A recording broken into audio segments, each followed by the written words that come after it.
Here's my curly hair routine. Alright, let's get started. I start with the coconut oil and I put it throughout my entire head.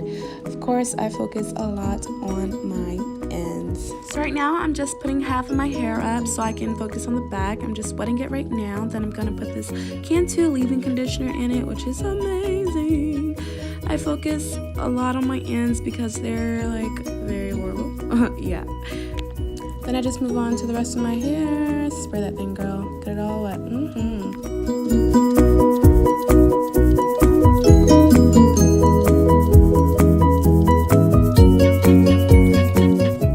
What are you doing, mommy?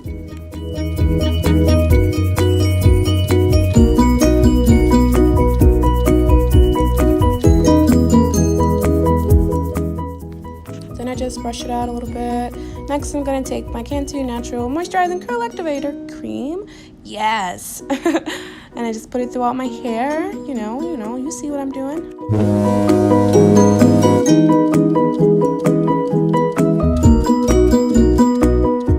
I take the split-end mender and of course I put it throughout my ends. It helps a lot. Yes! Look at them curls. Then I just pick. Salad gel, slick it down, slick it down. And that is the end of my video. My curls are popping. I hope you guys enjoyed it. Thank you for watching. You guys can also find me on Snapchat at Laughaddict or my Instagram at Laughaddict_. If you guys haven't already, please subscribe to my channel and like this video. It's Shemiah's Curls. You guys won't regret it.